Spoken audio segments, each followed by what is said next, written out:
Hello, welcome back. Bit of a different format to the video today. This has been inspired by a question I was asked while I was filming on the crag a few days ago. And the question was, why do I bother filming low-grade climbing routes? And the more I thought about it, the bigger the answer seemed to get. The first part of the answer is, I love climbing. I just love it. I absolutely love it. And you see, it's the movement for me. I can imagine what I get out of the movement in climbing is very similar to what a dancer gets out of dancing. Just that, for me, it's just the kind of the way you move up a rock and you have to harmonize with it to get up it. It's like a meditation for me, a moving meditation. Because I can tell you, when I'm climbing, I'm not thinking about what I did yesterday. I'm not thinking about what I'm going to do tomorrow. I'm not even thinking about what I did 10 minutes ago. I'm just completely in that moment. It's like pure Zen, I guess. I mean, some people practice meditation for years just to get into that state. I get that the minute I climb onto rock. I think with all those feelings, those positive feelings, you can't help but want to share that.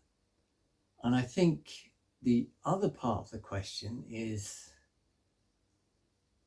well, it's relative, I guess.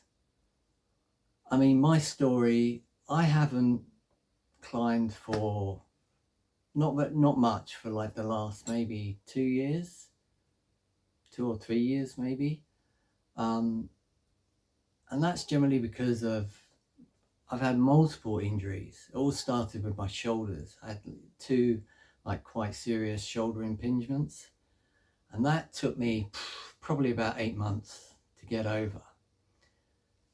And just as I was getting over that, I had about 3 months while I was getting back into climbing, and I got a frozen shoulder.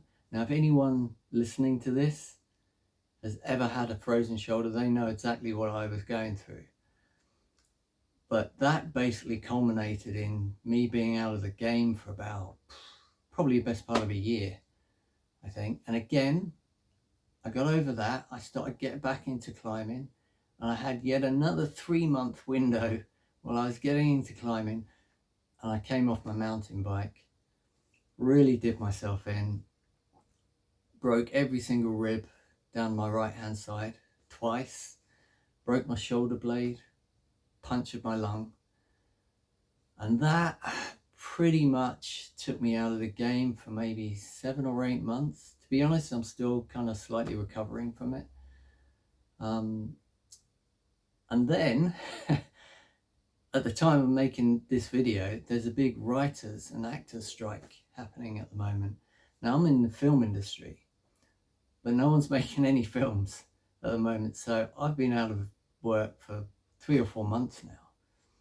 So I can't really afford to go down to the local wall that often. Now, what that boils down to, I mean, that's my story, but everyone else has a story. Some have got young family commitments, some have got work commitments, just general life commitments. And that all boils down to a point that not everyone can get to the local wall often enough. If they're lucky, maybe once a week. And at that level, you're only ever going to get to be so good. And I think that's probably a majority of climbers, and I'd like to think that I'm a majority of climbers. So why film low-grade climbing routes? Well, because these low-grade climbing routes, for a majority of climbers, are actually flipping hard and challenging. And it's great to see people doing hard trad routes like E10, E11, Ondra going up his 9A, 9Bs. You see boulder problems, V12, 13, 14, 15 going up. But it's for most of us, it's just, you know, it's out of our range. It's just out of our range. From there, we'll never get there. So I put these videos up, hopefully, so I can inspire someone to not only just look at it and think, oh, that looks like a nice route, but hey, I think I could do that. And if I could just get one climber to be inspired like that and to share what I get out of climbing, then it's all worth it. Hopefully you've enjoyed this video. If you made it this far, at least you've tolerated it. Thanks for watching.